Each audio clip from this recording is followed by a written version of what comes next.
တင်းမောပေါ်မှာအားလက်ချိန်တွေရှိမှာပဲအဲ့လိုအချိန်တွေကြာရင်ဆရာအချိန်ကိုဘယ်လိုမျိုး management လုပ်လဲဆရာဟုတ်ကျွန်တော်တို့အလုပ်ချိန်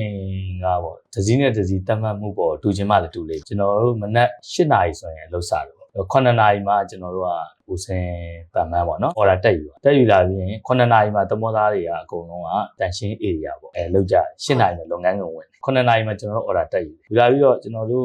8နာရီမထိုးခင်ပေါ့15မိနစ်အလိုမှာ2 box meeting တွေပေါ့လုပ်ပြီးတော့အလုပ်ထဲမှာပြောလိုက်တဲ့ထဲမှာအော်ဒါပေးလိုက်တဲ့မှာအန်ရရှိတဲ့ဟာတွေပါလားတကယ်လို့အန်ရရှိတဲ့ဟာတွေပါမယ်ဆိုရင် safety နဲ့ပတ်သက်လို့ safety harness တို့မျက်မှန်တို့ဘာပစ္စည်းတွေတုံးမယ်ပေါ့ဟုတ်ကဲ့ဟုတ်အမြင့်တက်ရမယ်ဆိုရင်ဘာတွေလိုအပ်တယ်ပေါ့နော်ဟုတ်ကဲ့အဲ့ဒါလေးတွေကျွန်တော်တို့က2 box meeting တွေလုပ်ပြီးသွားတော့မှဟုတ်ကဲ့ကျွန်တော်တို့အန်ရရှိတဲ့အရာတွေဆိုလဲချော့ချမယ်အမြင့်ပိုင်းကိုတက်မယ်ဆိုရင်ဥပမာကျွန်တော် harness ဝင်မယ်လေကားထောင်လို့ရရင်ထောင်မယ်နည်းနည်းအောင်ပေါ့နော်ကျွန်တော်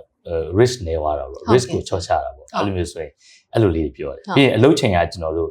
10နာရီဆိုရင်ကျွန်တော်တို့လက်ဖေးချိန်ပေါ့ရှင်းတာဟုတ်ကဲ့ဟုတ်လက်ဖေးချိန်လို့ပဲပြောဒီ time ပေါ့အဲ့ချိန်မှာ coffee တောက်တယ်ပေါ့လက်ဖေးတောက်ကြတယ်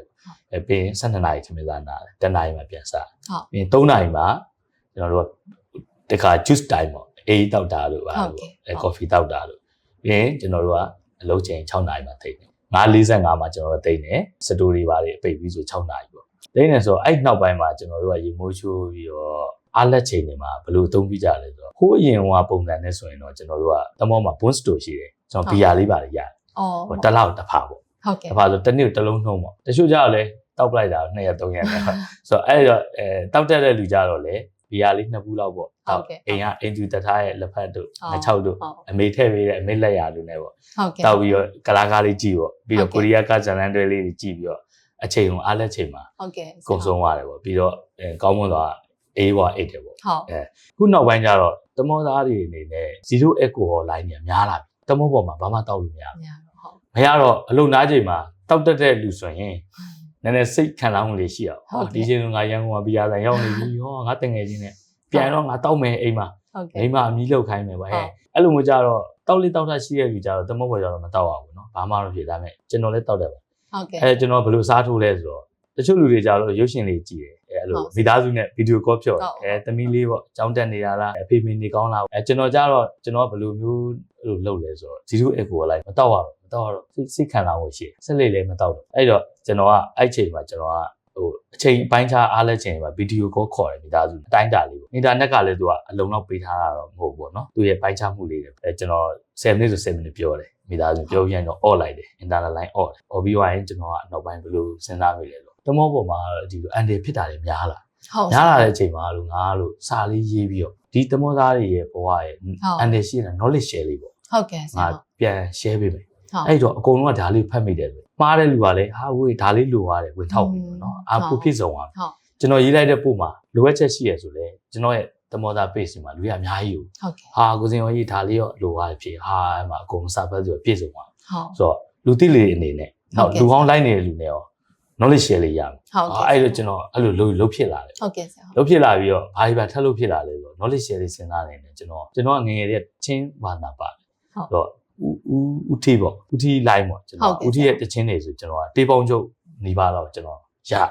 ကလေးဘွားတွေမျက်နှိုးတယ်ပေါ့ဟုတ်မျက်နှိုးတော့ကျွန်တော်ကနောက်ပိုင်းကျတော့စာရေးဖြစ်တာတချင်းတွေရေးဖြစ်တာဘာတချင်းတွေရေးဖြစ်လဲဆိုတော့ပင်လယ်တွေကကျွန်တော်ရဲ့ဘွားတွေကြောင်းဟုတ်ကဲ့ခံစားရတာတွေလွမ်းတာတွေဆွေးတာတွေပြန်လည်စုံစည်းရတယ်ပေါ့နော်အဲ့ဒါလေးကျွန်တော်ရဲ့ဟိုဘဝတွေ့ကြုံတယ်ပေါ့ကျွန်တော်ရေးတာပေါ့ရေးတယ်ပြီးတော့ music လေးဖန်တီးတယ်ဖန်တီးပြီးတော့ကျွန်တော်သမောသားတွေကိုဒီလိုမျိုးပေါ့ဟိုကျွန်တော်ချပြတော့ဟိုနာမည်ကြီးဖို့မဟုတ်ဘူးပေါ့ကျွန်တော်ရဲ့ဘဝတွေပေါ့ပင်လယ်ထဲမှာကျွန်တော်တို့ကအချိန်တွေကိုပြောရလို့ရှိရင်စကားသုံးမျိုးပြောလို့ရတယ်ကျွန်တော်ကတော့တဲ့ပဲပြောတာရောင်းခဲ့ရတာပေါ့ပင်လယ်ထဲမှာမင်းဘလောက်ပဲမလဲပေါ့ငါစီကမင်းဘလောက်ဝယ်မလဲငါချိန်6လဆို6လနဲ့လစာရမယ်10လလုံး10လလစာရမယ်ပေါ့နော်အဲ့လိုမျိုးပေါ့အဲ့ဆိုကျွန်တော်နောက်ပိုင်းတချင်းတွေလည်းရေးဖြစ်လာတကယ်လို့ဒါ0 alcohol line မဟုတ်ဘူးဆိုရင်ကျွန်တော်ရေးဖြစ်မှာမဟုတ်ဘူးဟောကျွန်တော်ရဲ့နားကျင်ကျွန်တော်ဘီယာလေးနဲ့လက်ဖက်လေးနဲ့ပေါ့နော်ဒီနေ့ကြည့်ပြီးတော့ကျွန်တော်နေပြီအဲ့လိုမရှိတော့တဲ့ခါကျတော့လူကအခန်းထဲမှာနေရန်လေးပိုက်ဘာမှမရှိဘူးနော်ကိုယုံကြည်ရာဘာသာတရားကိုကတ်ထားတယ်ဗုဒ္ဓတွေ့ရမယ်အခြားလူတွေပေါ့ယုံကြည်ရာဘာသာတရားတွေ့ရမယ်နေရန်မှာဘာမှမရှိဘူးကျွန်တော်တို့တမောသားနဲ့ပတ်သက်တဲ့စာရွက်တွေပဲရှိတယ်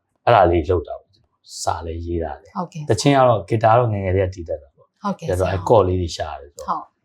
့အားလက်ချိန်မှာလူရဲ့စိတ်ကလေပျော်ရွှင်နေတယ်လှုပ်ထားတဲ့အချိန်မှာငါတချင်းရေးတာတန်းလိုင်းပေါ့တန်းလိုင်းကငါအဲ့တချင်းကိုတွေးနေတာဘလို့စာသားကိုထက်ဆန့်ပူအတိတ်ပဲရှိသွားမလဲဆိုတာပေါ့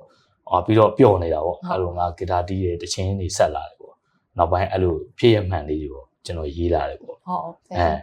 ရေးလာတယ်ပေါ့အဲ့လိုမျိုးလေးလည်းကျွန်တော်ပါတယ်ပေါ့နောက်ပြီးတော့ကျွန်တော်ရဲ့အိမ်ပြန်ချိန်မှာပေါ့ကျွန်တော်ဘာတွေကြုံခဲ့ရလဲဆိုရင်ပေါ့ဒါကျွန်တော်အိမ်ပြန်ကန်ဒီမှာအဲ့သမောပေါ်မှာတည်ဆုံးသွားတဲ့လူပေါ့နော်သူကကျွန်တော်လာရောက်ဆက်တွေ့တာဟုတ်ကျွန်တော်ကဒီလောကတွေယုံလားဆိုတော့ကျွန်တော်မယုံဟုတ်ယုံကြည်မရှိဘူးကျွန်တော်ဟုတ်ကဲ့ယုံကြည်မရှိတာဆိုတော့တည်ဆုံးသွားပြီးတော့ပြီးသွားပြီနော်ဝိညာဉ်လောကဆိုတာဂိုင်တွယ်လို့မရဘူးနော်ဒါပေမဲ့ तू ကတည်သွားတာကြာပြီသမောမှာ9နှစ်လောက်ရှိပေါ့ဟုတ်ကျမကြီးကြောင်းဟုတ်ကျွန်တော်အဲ့လိုအများကြီးပဲဆက်တွေ့လာတာ तू အိမ်မက်တွေပေးတယ်ပြီးတော့နောက်ပိုင်းကျွန်တော်ရဲ့ခေါင်းတက်မေးတွေပေါ့နော်ဟုတ်ကဲ့ပိတ်တာဖွင့်တာတွေလုပ်တယ်ဘေးလူတွေကတွေ့ရတယ်ကျွန်တော်တကားကိုလာခောက်တယ်ခောက်တော့ကျွန်တော်တမောသားချင်းနောက်တယ်ပဲထင်တာဟုတ်ကြာလာတဲ့ခါကျတော့ကျွန်တော်အဲ့ तू ခောက်မဲ့အချိန်လေးမှတ်ထားတယ်ဖွင့်ကြည့်တယ်ပေါ့မရှိဘူးဟုတ်အရင်တမောသားနောက်တယ်ပဲထင်ဟုတ်ကဲ့ဒါပေမဲ့ तू ကဒါလေးကတော့မြေခွန်းနဲ့မဆိုင်လို့ဖြစ်ဆက်ပြီးပြောပေးတာနော်ဟုတ်ကဲ့ကြာဟုတ်တမောပေါ်မှာကျွန်တော်တို့ဘဝတွေတည်သွားတယ်ဒီမှာဆိုရင်တန်ခါတော်တွေခေါ်ပြီးစွန့်ကတ်တာလို့မျှဝေတာတမောပေါ်မှာနိုင်ငံရေးချားဆိုတော့မရဘူးလေမရတော့ကျွန်တော်တို့တက်ဆိုင်ရာတွေလူကြီးတွေကအမိစ္ဆာပြန်ပေးပို့ကောင်းမယ်ထင်မယ်ပေါ့နော်ဟောဒီတမောသားဒီဆုံးသွားတဲ့တမောသားဒီတမောနဲ့မသက်ဆိုင်တော့ပါဘူးအဲ့တော့မင်းရဲ့လွတ်လပ်တဲ့နေရာသွားခြင်းတဲ့နေရာကိုမသွားလို့ရဘူးမင်းရဲ့တာဝန်ခြင်းတွေကပြီးဆုံးသွားခဲ့ပါပြီအဲ့တော့ကျွန်တော်တွေးမိတာကတော့ကျွန်တော်ကဒီလောကကြောင်းနဲ့တိတ်နာမယ်တော့ तू က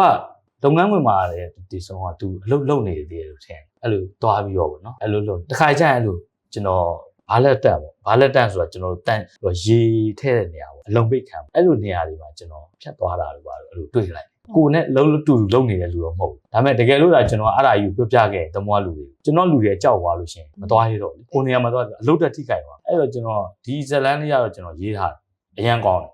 17-20ပေါ့ကျွန်တော်လာရောက်ဆက်သွယ်လာတယ်ဟုတ်ကဲ့သူဘာဖြစ်ချင်တာလဲဆိုတော့ကျွန်တော်နောက်မှစဉ်းစားမိတယ်ဆိုတော့ဓာတ်မီးကကျွန်တော်တို့ကလက်ကိုဒီလိုလှုပ်လိုက်ရင်တချို့ကစဉ်းစားပါတယ်ဟုတ်ပွင့်တာပေါ့ဟုတ်ကျွန်တော်အကောင့်တက်မီးကဗမာပြည်ကဝယ်သွား9000ပဲပေးရအော်ဒီလိုနှိပ်တာတော့မနဲ့နှိပ်ပြီပါဟုတ်ကဲ့ဟုတ်ဗမာ9000ပဲပေးရဟုတ်အဲ့တော့ကျွန်တော်ကစဉ်းစားပါလာတာပေါ့နော်လှုပ်ကြည့်မပါဘူးငကိုတွေကလည်းမပါပါဘူးအဲ့တော့ခလုတ်နှိပ်ကြည့်ရနော်ကျွန်တော်ကောင့်တက်မီးကိုလာကစားတယ်ပိတ်လိုက်ဖွင့်လိုက်ဟုတ်တော်လှုပ်တယ်ပြီးတော့အဲ့လိုလှုပ်တာကိုကျွန်တော်ကပဲသိတာမို့ဘေးလူကပဲတွေ့တော့ပြီးတော့ तू ကဘာလိုချင်တာလဲပေါ့ကျွန်တော်ပြန်တွေးမိတယ်ကျွန်တော်တို့တမောသားတွေရဲ့တမောပေါ်မှာမိစ္ဆာပြန်လာနေတယ်နေတယ်ဟုတ်ကဲ့တေဆုံးသွားပြီးပြီးပြီပေါ့ဓာတ်ပေါ်တွေတည်သွားတယ်ရန်ကုန်ရောက်သွားတယ်ပြီးပြီပေါ့ဒါပေမဲ့တမောပေါ်မှာလည်းသူတို့လှုပ်ပေးတင်တယ်လို့ကျွန်တော်ထင်ဟုတ်ကဲ့သူ့ရဲ့စိတ်က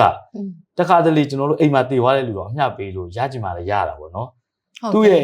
စိတ်ကတနေရာရောက်နေဒီအမျှကြီးကိုသူရကြမှာလည်းရပါဟုတ်ကဲ့ဒါပေမဲ့အိမ်သူတွေရဲ့ပုံစံကတည်ဆုံးသွားလို့တန်ဃာတော်တွေနဲ့အမျှပေးတာကိုလောက်ကြတယ်ဟုတ်ကဲ့တမောသားဆိုပို့ဆိုတာဟုတ်ကဲ့သူ့ရဲ့စိတ်ကသူ့ရဲ့အမျိုးသမီးစီမှာလားအမေစီမှာလားသားသမီးစီမှာလုပ်ငန်းဝင်မှာရောက်တယ်အလုပ်ကလုပ်နေမှာပဲကျွန်တော်ထင်ကျွန်တော်တည်သွားတဲ့လူကကျွန်တော်ရဲ့အောက်လက်နေတာပေါ့နော်ကျွန်တော်ပဲအလုပ်လိုက်တောင်းနေတာလားဒါမှမဟုတ်ပြန်ကန်ပြီးမဟုတ်လို့ကျွန်တော်အဖို့မရှိတော့တာလားဆိုတာပေါ့ကျွန်တော်တော့ဝေခွဲမရဘူးကျွန်တော်ထင်တာတော့အဲ့လိုအမိစ္ဆာလေးပြန်ပြီးမင်းနဲ့မသက်ဆိုင်တော့ပါဘူးနော်မင်းတောင်းရင်နေပြီးဆုံးသွားပြီဆိုပြီးတော့လုပ်ပေးလိုက်ရင်သူ့အတွက်ကောင်းသွားမယ်လို့ထင်တယ်ဒါပေမဲ့ तू ရှိနေတယ်ကျွန်တော်တယောက်တည်းသိတာတော့မဟုတ်ဘူးတမောပေါ့လင်္ကာရောက်တော့သိကြပြောတာပေါ့နော်ပြောလိုက်ရင်ချားလူတွေကပိုကြောက်သွားအဲ့တော့ဒါလေးကဖြစ်ဆက်ပြောတော့တမောသား live မှာကျွန်တော်တခါမကြုံလေရအောင်အဲ့တော့ကြီးစုစုတွေအနေနဲ့လည်းသိရမလားပြောပြလို့ရတယ်ပေါ့နော်ကျွန်တော်တွေ့ကြုံခဲ့ရတာအဲ့ဒါလေးပါပေါ့နောက်လောကတွေရှိနေသေးရဲ့ဆိုတာလူတေဝိုင်းပေါ့နော်ဟုတ်ကဲ့ဖြစ်မယ်ပေါ့ကျွန်တော်တွေးမိပါတယ်ဟုတ်ဒါဆရာသင်းမိုးပေါ်မှာတွေ့ကြုံခဲ့ရတဲ့ထူးထူးဆန်းဆန်းအဖြစ်အပျက်လေးပေါ့နော်